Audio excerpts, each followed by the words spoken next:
Mabilis na biyahe panai ang inaasahan pagtapos sa Metro Manila Subway Project. Pero kumusta na ba ang proyekto?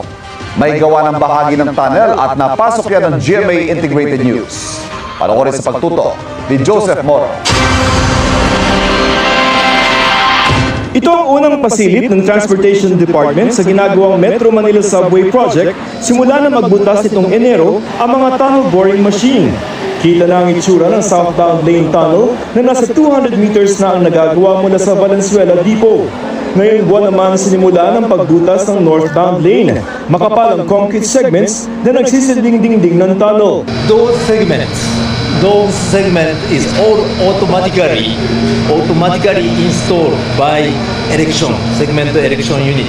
Ito na yung nabubungkal ng tunnel boring machine ng Metro Manila Subway at ganito yung makikita nyo na mga tunnel kapag nabuo na yung subway.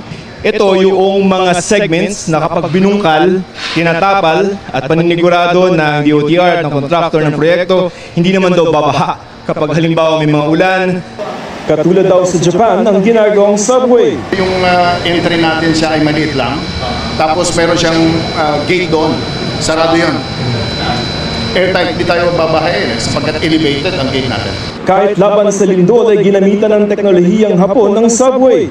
Mahigit 33 kilometro ang kabuuan ng proyekto na may 17 istasyon mula sa Valenzuela City hanggang sa Bikutan sa Parañaque. Sa unang bahagi mula sa Valenzuela hanggang sa North Avenue Station sa Quezon City, nasa 200 metro na ang nabubutas. Ang susunod na estasyon na tutumbukin nito ay sa Quirino Highway na sa Disyembre sisimulang butasin. Lampas kalahating milyong mga pasahero makikinabang sa subway project na magpapaikli ng biyahe mula Valenzuela, Panaiya mula mahigit 1 oras sa mahigit 40 minutes na lamang. Makakabawas din ito ng traffic sa mga daraan ng lugar. Konektado rin ang subway sa MRT, LRT at maging ang ginagawa pa rin North-South Commuter Railway. Kahit yung mga papuntang Baclaran, yung papuntang Calamba, because it connects to the NSCR. 2029, inaasahang matatapos ang subway project na posibleng maningil ng 22 pesos na boarding fare at 2 pisong dagdag sa kada kilometrong biyahe base sa unang pag-aaral ng 2017. Pagtitiyak ng DOTR hindi mababalam at mapapabayaan ang tinatayang 400 bilyong pisong proyekto. Japan contractor being supervised by